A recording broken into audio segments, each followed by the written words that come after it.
নমস্কার, রিপাবলিক বাংলায় আপনাদের স্বাগত। শুরু করছি 294 এমন একটা সেগমেন্ট যেখানে আমরা রাজ্যের বিভিন্ন প্রান্তের খবর আপনাদের সামনে নিয়ে আসি।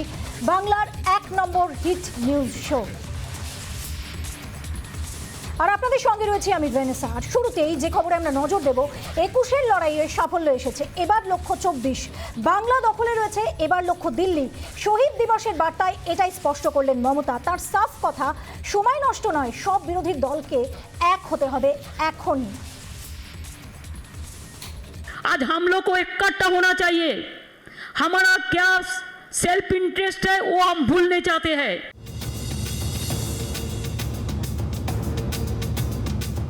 21-এর মঞ্চ থেকে 24-এর বার্তা। তৃণমূল নেত্রীর 21শে জুলাইয়ের ভাষণে সিংহভাগ জুড়ে ছিল দিল্লি দখলের হুঙ্কার। দলনেত্রীর ভাষণ গোটা দেশে ছড়িয়ে দেওয়ার পরিকল্পনা আগেই সেরে রেখেছিল তৃণমূল কংগ্রেস। সেই মতো এদিন মমতার বক্তব্য সরাসরি শোনেন এনসিপি প্রধান শরদ পাওয়ার, প্রাক্তন অর্থমন্ত্রী পি চিদম্বরম, সমাজবাদী পার্টির সাংসদ জয়া বচ্চন। ভাষণ শোনেন ডিএমকে, টিআরএস, আরজেডি, আম আদমি পার্টি এবং শিরোমণি আকালি দলের শীর্ষ নেতারাও। প্রত্যেককেই দ্রুত একজোট হওয়ার আহ্বান জানান তৃণমূল নেত্রী। পাশাপাশি প্রতিটি বিরোধী রাজনৈতিক দলের কাছে মমতার আর্জি, ব্যক্তিগত স্বার্থ ভুলে দেশের স্বার্থে সবাইকে একজোট হতে হবে। आज हॉर्स चैट को मैं विनती करने चाहूंगी, हॉल लीडर लोगों को, जाइए आपको पार्टी को समझाइए, सब एक साथ में काम करने के लिए एक फ्रंट बनाइए और एक फ्रंट से अभी से प्लानिंग कीजिए। 24-এর প্রস্তুতি বিরোধী দলগুলিকে এখন থেকে শুরু করার পরামর্শ দিয়েছেন মমতা। 27 জুলাই তার দিল্লি সফর, 3 দিন থাকবেন রাজধানীতে। সে সময় বিরোধী দলের বর্ষিয়ার নেতাদের কাছে বৈঠক ডাকারও আর্জি জানিয়েছেন Trinamool supremo. I also want to meet the important opposition leaders। अगर ये टाइम में शरद जी आप है, आप उधर में चिदम्बरम जी सब वगैरह वगैरह सब है, आप लोग सोच लीजिए। अगर आप लोग एक मीटिंग बुला सकता है तो वी कैन अटेंड, एक मीटिंग कर सकता है तो हम लोग at least we can sit together, at least we can talk. 2024-কে লক্ষ্য করে সরকার বিরোধী ফ্রন্টে মমতার নেতৃত্বে লড়তে তাঁদের আপত্তি নেই বলেই জানিয়েছেন সমাজবাদী পার্টির সাংসদ জয়া বচ্চন। अगर वो चाहेंगे तो हमारा साथ होगा उनके साथ। जी, आज बड़ा इवेंट है, सब एक साथ एक मंच पे आए, आप मानते अच्छी बात है, ये तो बहुत अच्छी बात है। यूनाइटेड ऑपोजिशन आना चाहिए और Mamata Banerjee should lead that opposition ma'am. मैं ये तो मैं नहीं कह सकती हूँ कि शुड लीड। अगर वो लीड करना चाहेंगी तो उनको हमारा साथ होगा। जी मैम, 2021-এর পশ্চিমবঙ্গের বিধানসভা নির্বাচনের ফলাফল অতিরিক্ত অক্সিজেন জুগিয়েছে তৃণমূল কংগ্রেসকে। বাংলায় সীমাবদ্ধ না থেকে এবার গোটা দেশে ঘাসফুলকে ছড়িয়ে দেওয়ার পরিকল্পনা নিয়েছেন মমতা। সেটাই যে আপাতত তার পাখির চোখ, তা এদিন নিজের ভাষণে ছত্রে ছত্রে বুঝিয়ে দিয়েছেন তৃণমূল নেত্রী। আগামী দিনে বিরোধী দলগুলির সঙ্গে কোন সমীকরণে এগোবেন তিনি, সেদিকেই নজর থাকবে রাজনৈতিক মহলের। রিপাবলিক বাংলা। পেগাসাস স্পাইওয়ার কাণ্ডে সুপ্রিম কোর্টকে সরাসরি হস্তক্ষেপের আবেদন মমতা বন্দ্যোপাধ্যায়ের। 21শে জুলাইয়ের মঞ্চ থেকে ফোনে আড়ি পাতার ইস্যুতে কেন্দ্রে নরেন্দ্র মোদী সরকারকে নিশানা করে তোপ দাগলেন তৃণমূল সুপ্রিমো। সমস্ত অবিজেপি রাজ্যকে কড়া পদক্ষেপ নিতে জানালেন আরজিও।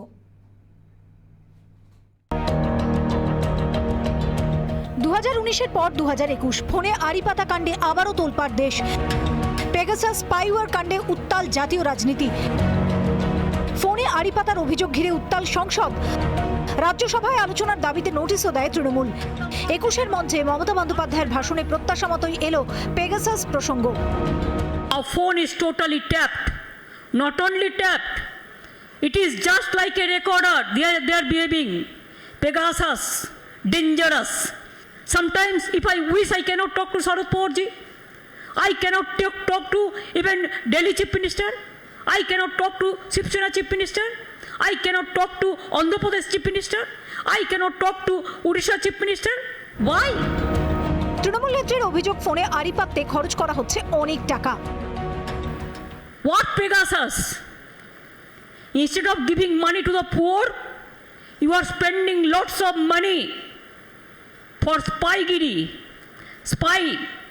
spying, beating, killing, and talking too much, doing nothing. কেন্দ্রীয় সরকারকে নিশানাই শুধু নয়, ফোনে আড়ি পাতা কাণ্ডে সরাসরি হস্তক্ষেপ করার জন্য সুপ্রিম কোর্টের কাছে আবেদন জানালেন তৃণমূল নেত্রী।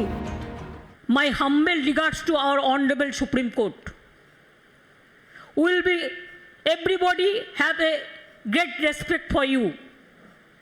Can't you take a suo motu cognizance, sir? नहीं तो आप एक सीट बना दीजिए जो आपका अंडर में काम करेगा। পেগাসাস হটাও দেশ বাঁচাও ডাক দিয়ে সমস্ত অবিজেপি রাজ্যকে ফোনে আড়িপাতার অভিযোগ নিয়ে কড়া পদক্ষেপ নেওয়ার আর্জি জানালেন মমতা বন্দ্যোপাধ্যায়, দিলেন রাজনৈতিক লড়াইয়ের ডাকও। Pegasus, Pegasus, Narendra Modi Navishas. All the leaders are present there. May I request you, please take strong action in every state. We have to take some political movement also. দেশ জুড়ে তোলপাড় পড়ে যাওয়া পেগাসাস কাণ্ড নিয়ে বুধবার 21শে জুলাইয়ের মঞ্চে আগাগোড়া আক্রমণাত্মক ছিলেন মমতা বন্দ্যোপাধ্যায়। নিজের ফোনের ক্যামেরা ঢেকে নিয়ে এসেছিলেন তৃণমূল নেত্রী। মঞ্চে বক্তব্য রাখার সময় ফোন দেখিয়ে নিশানা করলেন বিজেপিকে। রিপাবলিক বাংলা। রাজ্যে ভোট পরবর্তী হিংসা নিয়ে সম্মুখ সমরে তৃণমূল বিজেপি। হিংসা ভোটের সময় হয়েছে দায় নির্বাচন কমিশন এবং বিজেপির। 21এর মঞ্চ থেকে ফের অভিযোগ মমতার। আর ভোটের পর হিংসার দায় কার? শহীদ শ্রদ্ধাঞ্জলি দিবসের মঞ্চ থেকে মুখ্যমন্ত্রীকে এই প্রশ্নই ছুড়ে দিলেন রাজ্যের বিরোধী দলনেতা। হাইকোর্টে জমা পড়া এনএচআরসির রিপোর্ট নিয়ে চূড়ান্ত বিড়ম্বনায় তৃণমূল ও সরকার। 21শে জুলাইয়ের মঞ্চ থেকে ভাষণের শুরুতেই এনএচআরসির রিপোর্টকে বিজেপির তৈরি রিপোর্ট বলে তোপ দাগেন Mamata Bandyopadhyay. After election, you are shouting for post-poll violence. Nothing happened in post-poll violence. What is the institution? You destroyed all the institution in this country. Some BJP member, they became the Human Rights Commission member and they submitted their report totally wrong. 5ই মে থেকে গতকালের হত্যাকে যদি আমরা যুক্ত করি তাহলে 30 জন এই মুখ্যমন্ত্রীর পূর্ণকালীন সময়ে তিনি তার সময়কালে হত্যা হয়েছেন। 21এর মঞ্চ থেকে উন্নততর তৃণমূল তৈরির ডাক দিলেন মমতা।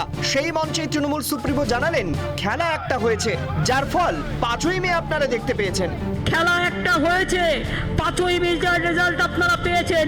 খেলা আবার হবে। যতদিন বিজেপিকে ভারতবর্ষ থেকে বিতাড়িত আমরা না করতে পারি ততদিন রাজ্যে রাজ্যে খেলা হবে। এভরি বুথে খেলা হবে, সমস্ত জায়গায় খেলা হবে।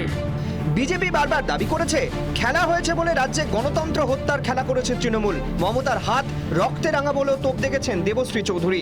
10 বছরের পর 11তম বর্ষে মুখ্যমন্ত্রী হয়ে আছেন, তার হাত আজকে বিজেপির কার্যকর্তাদের রক্তে রঞ্জিত।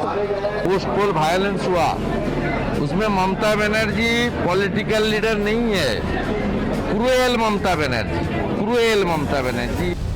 ভারতকে স্বৈরাচারের শিকল থেকে মুক্ত করতেই হবে। শেষ রক্তবিন্দু দিয়ে তাদের বিরুদ্ধে লড়বে তৃণমূল। 21এর মঞ্চ থেকে প্রত্যয়ী সুর মমতার গলায়। অন্যদিকে রাজ্যে হিংসা নিয়ে যে তৃণমূলকে 1 ইঞ্চিও জমি ছেড়ে দেবে না বিজেপি, তা সাফ পরিষ্কার বিজেপির এজেন্ডায়। রিপাবলিক বাংলা।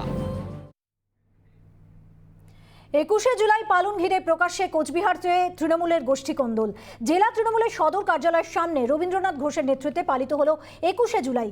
পার্থপ্রতিম রায়ের বাড়ির সামনেও তৃণমূল নেত্রীর ভার্চুয়াল ভাষণ শোনানোর ব্যবস্থা করা হয়েছিল। 21শে জুলাই পালন ঘিরে গোষ্ঠী কোন্দল প্রকাশ্যে আসায় অস্বস্তিতে রাজ্যের শাসক দল। পার্থপ্রতিম রায়ের বাড়িতে দুষ্কৃতী হামলার ঘটনা নিয়ে রবীন্দ্রনাথ ঘোষের মন্তব্যে প্রকাশ্যে এসেছিল কোচবিহার তৃণমূলের গোষ্ঠী কোন্দল। 21শে জুলাই পালন ঘিরেও রবীন্দ্রনাথ ঘোষ ও কোচবিহার জেলা তৃণমূলের সভাপতি পার্থপ্রতিম রায়ের দ্বন্দ্ব সামনে এলো। জেলা তৃণমূলের সদর কার্যালয়ের সামনে রবীন্দ্রনাথ ঘোষের নেতৃত্বে পালিত হলো 21শে জুলাই।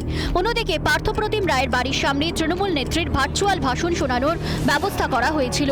পৃথকভাবে 21শে জুলাই পালন নিয়ে নাম না করে পার্থপ্রতিম রায় ও তাঁর অনুগামীদের বিরুদ্ধে তোপ দেখেছেন রবীন্দ্রনাথ ঘোষ।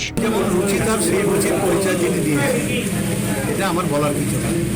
আমরা শ্রদ্ধা জানাবো বীর শহীদদের, যারা সেদিন সেই অনুষ্ঠানে উপস্থিত ছিলেন কলকাতায় 1993 সালের সেই অনুষ্ঠানের দিন।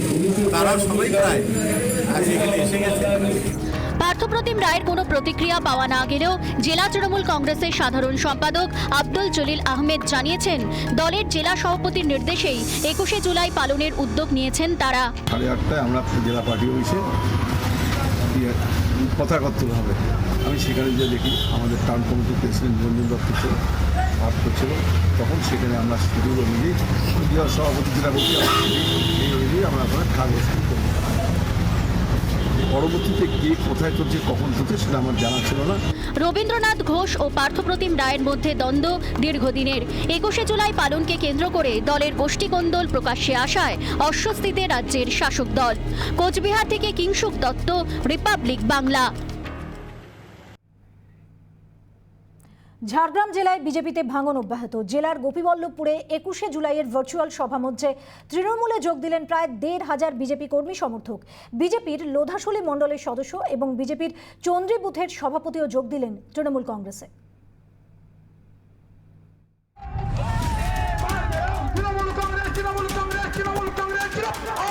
রাজ্যের অন্যান্য অংশের মতো ঝাড়গ্রাম জেলার গোপীবল্লভপুরে উদযাপন হলো 21শে জুলাই। জেলার 21শে জুলাইয়ের ভার্চুয়াল মঞ্চে বিজেপি ছেড়ে প্রায় 1,500 কর্মী সমর্থক যোগ দিলেন তৃণমূলে। তাদের হাতে পতাকা তুলে দেন তৃণমূলের সাকরাইল ব্লকের সভাপতি ও তৃণমূল যুব কংগ্রেসের ব্লক সভাপতি সহ অন্যান্য নেতৃত্ববৃন্দ। মমতা বন্দ্যোপাধ্যায়ের উন্নয়নমূলক কাজকর্মে সামিল হওয়ার জন্য আমি এবং আমাদের সবাই সাথীরা এসেছি। আজকে আমরা মাননীয় এমএলএ সাহেবের হাত ধরে জয়েনিং করলাম এবং পরবর্তীকালে আমরা আমাদের দিদির উন্নয়নমূলক যেসব কাজ আছে তাতে ঝাঁপিয়ে পড়তে চাই এবং মানুষের উপকার করতে চাই।